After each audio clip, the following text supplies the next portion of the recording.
Pop quiz, hotshot.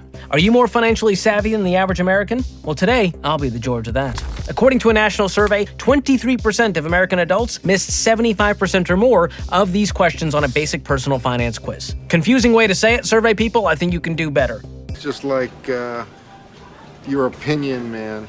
Since I'm a man of the people, today I'm going to see if I can answer 3 of the toughest questions from that very quiz. And you'll also get to play along from home to see how your personal finance knowledge stacks up. Now, it's important to point out as we get started that this isn't some random quiz along the lines of BuzzFeed's latest hit, make a bowl of pasta and I'll reveal your soulmate's initial. What?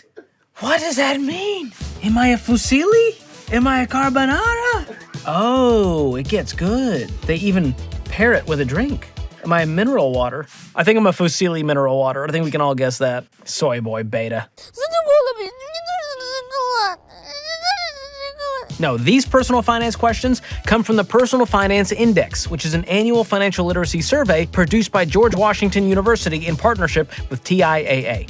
Translation, we're dealing with legitimate academic stuff here. So, without further ado, let's hop in to the first question. Question number 1. There's a 50-50 chance that Malik's car will need engine repairs within the next 6 months, which would cost $1,000. At the same time, there's a 10% chance that he will need to replace the air conditioning unit in his house, which would cost $4,000. Which poses the greater financial risk for Malik? Okay, let's think this through, guys. Think. It's like an escape room, but in my brain. All right, engine repairs, $1,000, 50-50 chance. So that's a 50% chance of $1,000. So I'm gonna do 50% of 1,000, which is $500 for the expected cost. Hang with me, $500 on that one. Now, the air conditioning unit, 10% chance, and it's a $4,000 repair. So we're gonna do 10% of 4,000, which would mean it's $400. So the greater financial risk, as far as expected cost, would be the engine repair of $500. That beats 400. Final answer. I'll wait for you guys. I know it's gonna take you a little while. 2 hours later. All right, you good? Answer, daily double. Despite the air conditioning repair potentially costing Malik $4,000, the likelihood of a $1,000 car repair is far greater, meaning it poses a more significant financial risk. 1 for 1, baby. Don't call it a comeback. Now, at the end of the day, it doesn't really matter whether your HVAC or your car is more likely to break down. The important takeaway here is that Malik needs an emergency fund, because 40% of Americans have had an unexpected money emergency pop up in the last 3 months, with a quarter of them dishing out over $1,000 of damage. So what do you need to do? Start by saving up $1,000 as a starter emergency fund. Then focus on getting out of debt, and once you're out of debt completely, finish the job by saving up 3 to 6 months of your typical expenses. That is your never go into debt again insurance plan. Shout out to my boy Malik. He's going through it right now. Prayers going up. Start the GoFundMe. I'll support. Happy Sunday, everybody. God bless you. Stay prayed up.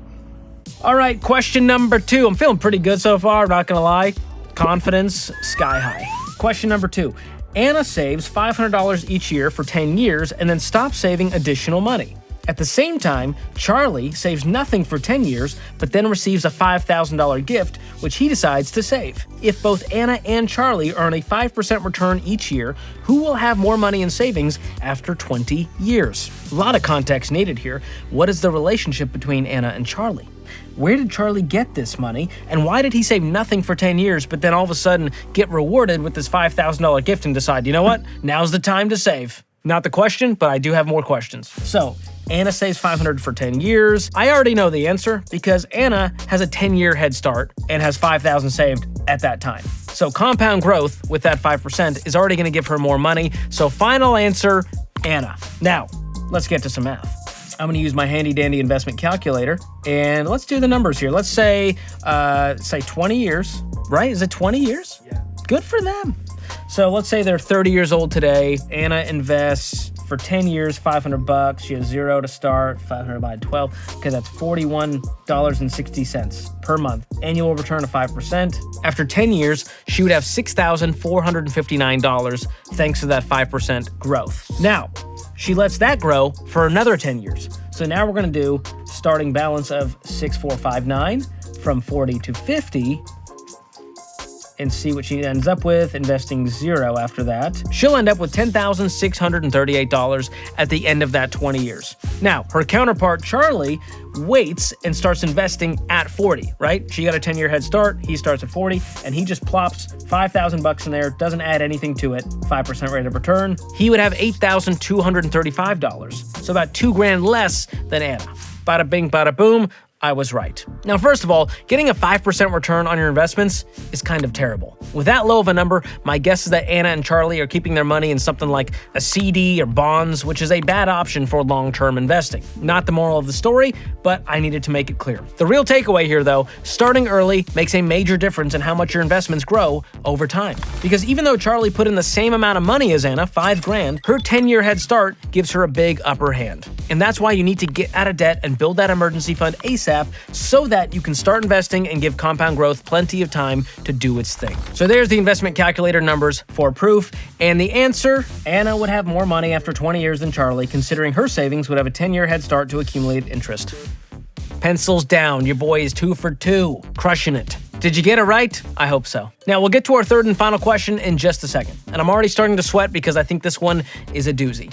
But first, I've got a bonus quiz question for you. What is the best way to make sure your personal info doesn't fall into the wrong hands online? Is it A, do nothing, B, spend hours doing it yourself, or C, sign up for Delete Me? You guessed it, option C. I personally use Delete Me because they comb through hundreds of data broker sites to clean up my digital footprint. And that's a big deal, since online spammers and scammers can use your personal info to make you an easier target for phishing attacks and other types of internet scams. So get started today and take control of your digital privacy with a 20% off discount by going to joindeleteme.com/George or click the link in the description below.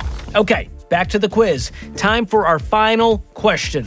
Jose owes $1,000 on a loan that has an interest rate of 20% per year compounded annually. If he makes no payments on the loan at this interest rate, how many years will it take for the amount he owes to double? Possible answers: less than 5 years, 5 to 10 years, more than 10 years, or don't know. How is don't know even a response on this quiz? Just take a guess, guys. You get a 1 out of 3 chance. This is ridiculous. All right, the way I would answer this is to calculate the interest. You could use a loan interest calculator. I'm going to do it by hand. And by hand, I mean digitally with the calculator on this handy-dandy MacBook. So $1,000, 20% interest. He's not making payments at all. So 20% of $1,000 is $200. So that's year one, he's paying $200. Now, that $200 gets added to the balance. So now he's at $1,200 in year two. So $1,200 times 20% APR, that's $240 now added to the balance. So now, if you're doing the math at home, we're at $1,440. So $1,440 times 20% is $288. So we're going to add the $288 plus the $1,440. We're at $1,728, and this is year 4 at this point. So $1,728 times that 20% interest is another $345.60 plus the $1,728, $2,073, which is double his balance at year 4. So technically, just under 4 years, it would take to double. And let's see the answer. Am I correct? If your answer to the third question was less than 5 years, you would have been among the respondents who answered it correctly. Without making payments on his car loan, Jose's loan balance would double within 4 years. Am I a genius? Some say. Jury's still out. Now, based on this ridiculous interest rate, my guess is that Jose's loan either came in the form of credit card debt, a personal loan, or one of those buy here, pay here type car loans. Regardless of what type of debt our homie Jose is dealing with, the overall takeaway is clear. Interest sucks. Whether it's 5% you're paying or 20%, this is the dirty little secret of debt. You feel like you're making easy payments every month, or making no payments at all, apparently, when the reality is you are being robbed blind by the interest. Which is why I live by a simple mantra. If we can't afford it in cash, we can't afford it at all. Because not only does paying cash keep you from being tied down by monthly payments, it's also a whole lot cheaper in the long run. So remember this, wealthy people earn interest, broke people pay it. So let's lean toward the wealthy side and get better with money. Now, if you missed one or more of these questions, you're definitely not alone, because 23% missed 75%, or whatever the survey people said. You're not a dummy. These are weird questions that lean Common Core math more than they do real life. People with low financial literacy are 6 times more likely to struggle making ends meet. They're 5 times more likely to lack an emergency fund, and they're 3 times more likely to be unable to handle an unexpected $2,000 expense. And get this, the National Financial Educators Council found that the average adult loses $1,389 per year just from not knowing basic money skills. So, what can you do to avoid a similar fate? 3 things. First, this one's obvious, get educated. And hey, you're already doing that by watching this channel. But don't let it stop here. Read a good book. I'm biased, but I wrote a book called Breaking Free from Broke that will give you all the financial literacy you may have missed out on as a child or as an adult. And if you're more of a sensory learner, you can also get it as an audiobook read by me, myself, and I. I'll drop a link in the description if you want to check the book out. Next up, you've got to have a plan. Don't just wander around aimlessly like a college freshman wearing a lanyard and crippling self-doubt. Instead, set goals and stick to them. You could make a plan to get out of debt, make a budget, build an emergency fund, start investing consistently for retirement, or anything else. Now, we call those the baby steps around here, and they're in order with focused intensity. And it's the exact plan that I followed to get out of debt and build wealth. So if you want a deeper dive on that, I will leave another link in the description to a free assessment that gives you a personalized next step for your exact money situation. Now, finally, the last step, take action. Knowledge without action won't change your life. So once you set some goals, get to work. And if this quiz exposed some gaps in your money knowledge, that just means you know where to focus. Because at the end of the day, financial literacy is not just about memorizing facts. It's about learning how to make wise decisions with your money. And if there's one thing I've learned about personal finance, it's this.